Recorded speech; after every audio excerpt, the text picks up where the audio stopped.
Investigación esta noche. Gloria, gracias por venir y suerte. Atentos a lo que anoche escuchamos y vimos en el intermedio. Paco Lobatón. Yo iba a una asamblea de profesores que iban a apoyar al movimiento estudiantil, del que yo era un militante muy activo. Se descubrió que yo no era profesor e inmediatamente recibí una pistola.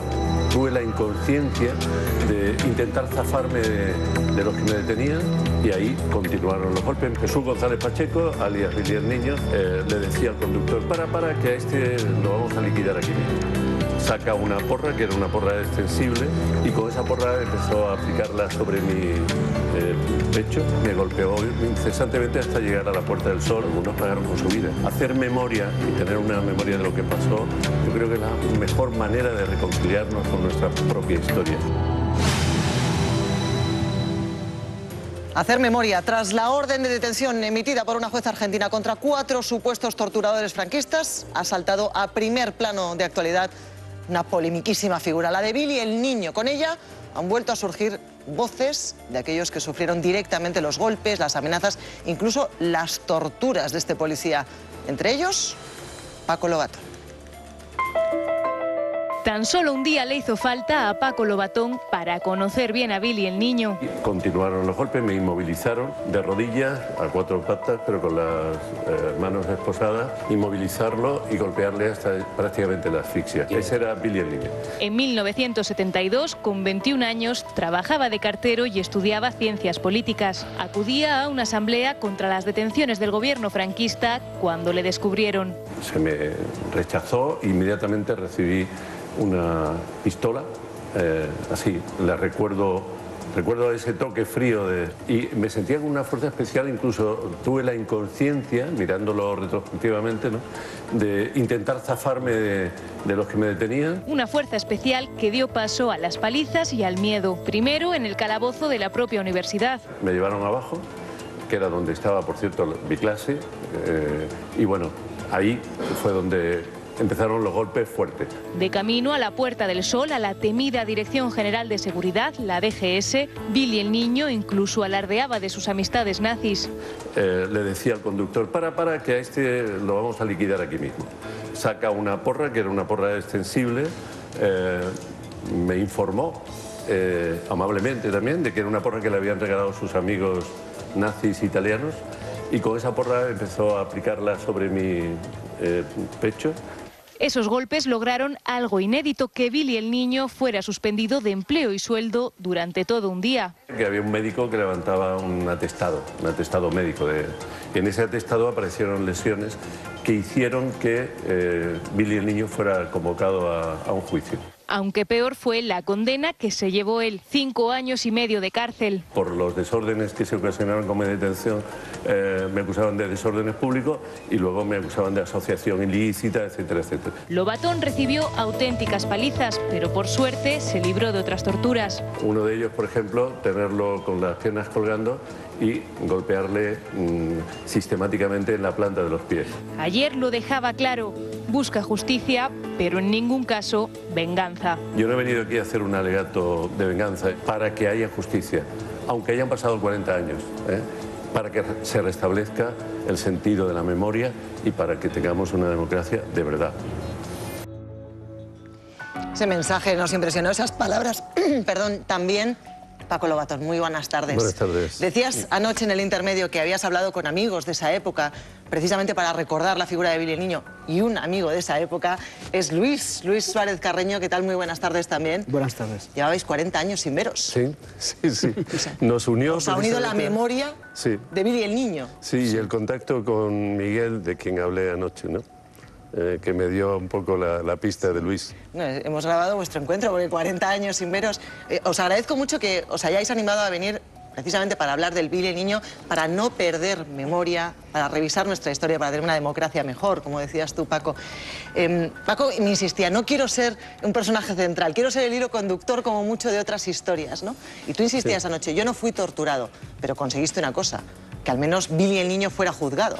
Bueno, lo consiguió un abogado del que yo quise hacer mención ayer y no hice, he visto que no lo nombré, que es Eduardo Carvajal. Era uno de esos abogados que estaban ahí para ayudar a gente como nosotros, que éramos estudiantes menesterosos, que como muchos, bueno, pues trabajábamos para pagarnos los estudios, o teníamos familias de clase media que apenas podían pagarnos la estancia en Madrid, ¿no?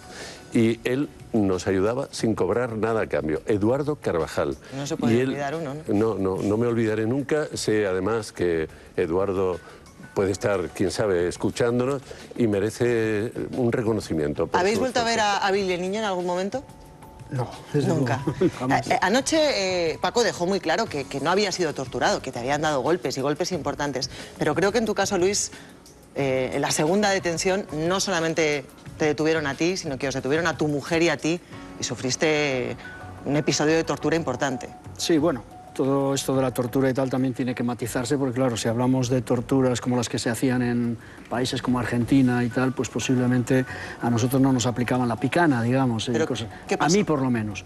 Pero desde luego 3 días seguidos de golpes sin parar, sin poder beber agua, deshidratándote, con las plantas de los pies destrozadas. ¿Te pegaban en las plantas de los pies? Sí, porque en ese caso, en mi caso, se concentraron en las plantas de los pies. Yo conocí otros casos de compañeros donde tenían determinadas técnicas para pegar. Yo no sé si eso es tortura, lo que sí sé es que eran palizas muy duras y que, bueno, pues intentaban romperte para que hablaras, y afortunadamente normalmente no lo conseguían, pero bueno, se llame o no se llame torturas, yo creo que es algo absolutamente inhumano y absolutamente repugnante desde el punto de vista moral o como se le quiera llamar. Luis, con tu mujer al lado. Mi mujer estaba, sí, en otra celda, obviamente, y a ella le estaban contando las cosas que a mí me estaban haciendo y me estaban hablando de lo que le iban a hacer a ella. Por cierto... Y con la amenaza de Billy el Niño de que a tu mujer... Sí, ¿no? Porque el Billy, yo no sé si Paco seguramente se recordará, una de las peculiaridades de Billy respecto a otros policías, por lo menos de los que yo conocí en aquellos interrogatorios, es que Billy tenía una especie de implicación psicológica, emocional, especial con esto de las torturas, y era muy morboso en los temas de la sexualidad, de si teníamos relaciones sexuales entre nosotros, porque había esta leyenda de que nosotros, especialmente los trotskistas, practicábamos el amor libre y teníamos unas relaciones muy libertinas, y esto le encantaba, hablar de eso le fascinaba, y entre paliza y paliza intentaba hacerse el gracioso contando este tipo de cosas, y claro, metía pues que si mi mujer se la estaba no sé quién tal, etcétera, ese tipo de cosas simplemente para desmoralizarte. Obviamente una de las cosas que más te duelen en un interrogatorio de este tipo a veces no son los golpes, es pensar lo que está pasando. Por ejemplo, en mi caso, a mi mujer, que era una chica muy joven, tenía apenas 18 años en esos momentos. Una tortura psicológica ella brutal. No sabía nada, casi tenía muy poca idea de las cosas en las que yo estaba implicado, y obviamente ella lo pasó muy mal, aunque aguantó con una enorme entereza también, por supuesto, esos 3 días. Estáis dibujando el perfil de un sádico directamente, pero queríamos hacer esto coral. Paco nos lo pidió y nos vamos precisamente a ver dónde se producían todas esas torturas de las que estamos hablando. Les va a sorprender a algunos. José Yélamo, ¿dónde estás? Pues estoy, Mamen, como puedes ver, en un lugar más que conocido por todos, en la Puerta del Sol madrileña, y frente a un edificio en el que, bueno, clavamos todas las nocheviejas nuestros ojos para dar la bienvenida al nuevo año, la Real Casa de Correos, pero que en su interior albergó y fue testigo de muchísimos episodios, probablemente de los más vergonzantes y sórdidos de la historia más reciente de España, porque mientras albergó la Dirección General de Seguridad, ahí dentro se cometieron torturas con los detenidos del franquismo, y precisamente hoy estamos con una de esas personas que fue torturada hace 46 años. Buenas tardes, Luis Pérez Lara. Hola, buenas tardes. Luis estuvo 72 horas detenido y siendo torturado, entre otros por Billy el Niño, en el interior de este edificio. Me va a permitir que vayamos al grano, Luis. ¿Qué tipo de torturas se cometían en el interior de ese edificio? Y se lo pregunto así de directo porque probablemente mucha gente ni se lo imagine. Seguramente, pues inmediatamente que entré ahí me metieron en una habitación que tenían para estos menesteres, y vinieron a verme enseguida varios de los que estaban allí, Conesa, Carlitos y Billy el Niño, que fue el que me detuvo. Inmediatamente me esposaron con las manos atrás y empezaron a hacerme un interrogatorio. Como no daba frutos de acuerdo a sus previsiones, pues empezaron las torturas. Me esposaron por debajo de las corvas de la pierna, lo que llamaban ellos la oca, Y bueno, a partir de ahí, pues uno que llamaban el profe, que era un hombre depravado y que probablemente era drogadicto y alcohólico, empezó a darme golpes con una porra encima de los genitales. Al principio daba golpes suaves, pero a medida que pasaban las horas se me inflamó toda esa parte y los golpes eran terribles. Parecía que iba todo a reventar en cualquier momento. Llegaron incluso a sacarle de los tobillos por la ventana, sí, al exterior. Efectivamente, como no lograban que yo dijera lo que ellos querían, me dijeron que a Julián Grimao le habían tirado por una ventana, me llevaron a la ventana y el Billy, el niño, me dijo que me iba a tirar lo mismo que a Julián. Me cogió de los tobillos y esposado me sacó fuera de la ventana y me estuvo diciendo que me soltaba porque tenía permiso para acabar conmigo y que disfrutaba con ello. Se habla estos días de que Billy el niño se jactaba de torturar, decía que disfrutaba, pero no es una impresión de ustedes, de los detenidos, es que incluso lo decía, ustedes le escucharon decir esa frase. Demasiadas veces. Él pasaba y decía que, bueno, que él estaba allí para acabar con los rojos, que éramos una gentuza y que él tenía permiso para, si era necesario, acabar con nosotros y que para él no era un trabajo, que le encantaba lo que estaba haciendo y que disfrutaba con ello, nos insultaba. Decía, tu cara no me gusta nada, y se liaba a darnos unas palizas horrorosas. Era un hombre que parece que había hecho karate, nos daba golpes de karate en sitios que eran naturalmente dolorosos. A mí me tiró varias veces de una pared a otra de la habitación esposado. Era un verdadero salvaje, un hombre sin respeto al género humano.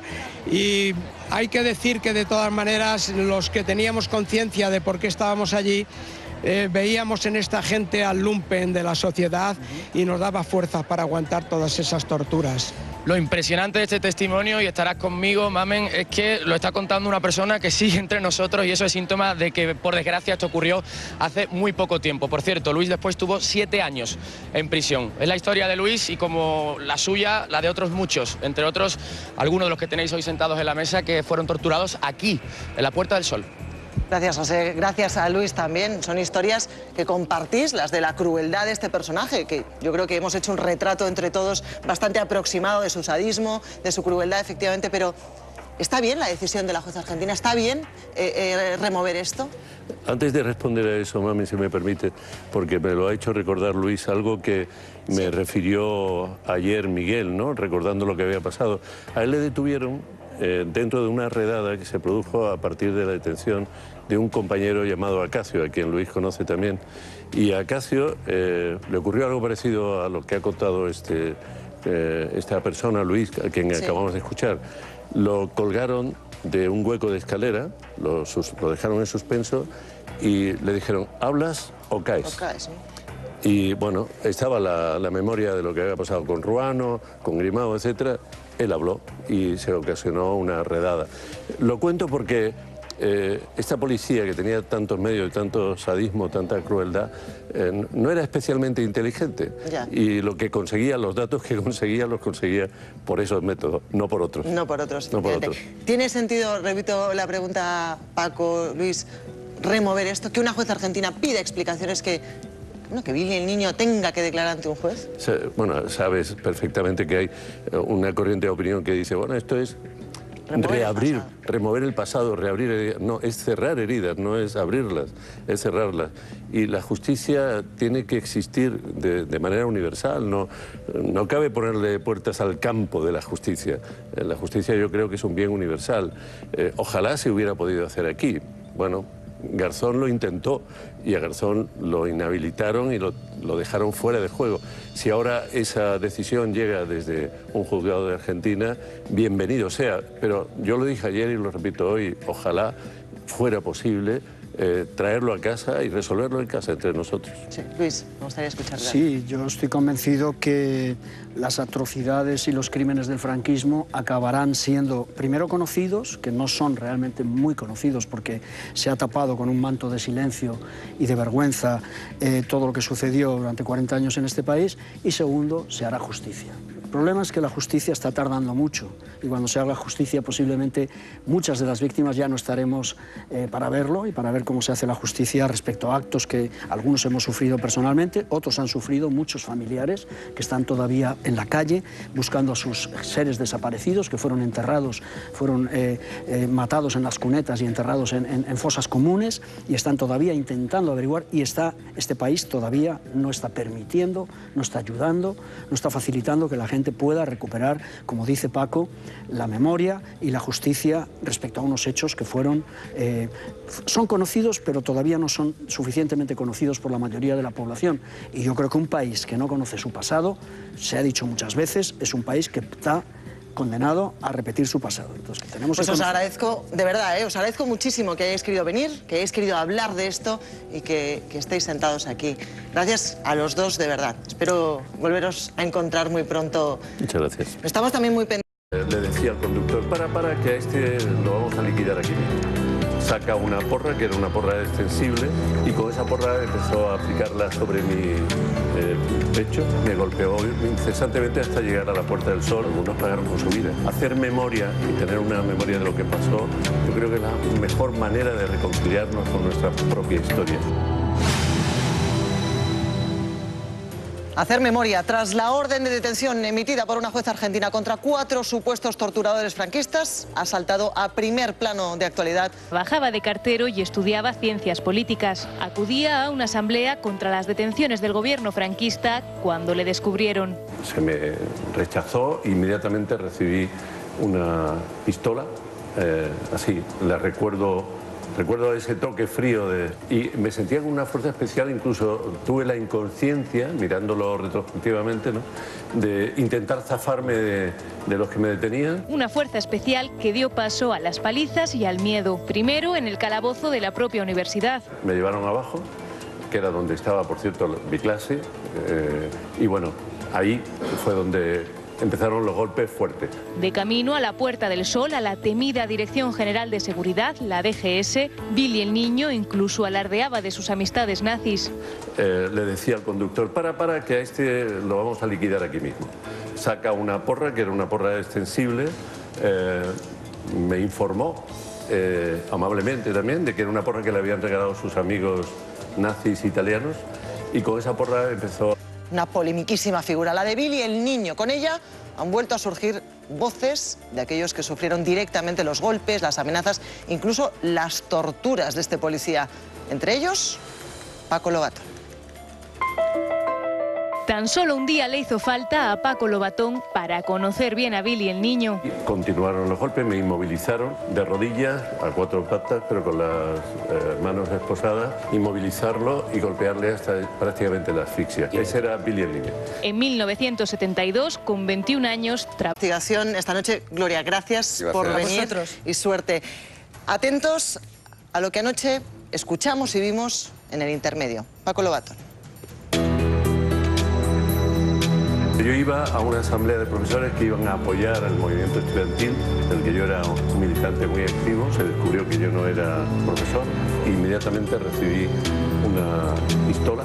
Tuve la inconsciencia de intentar zafarme de los que me detenían, y ahí continuaron los golpes. Jesús González Pacheco, alias Billy el niño.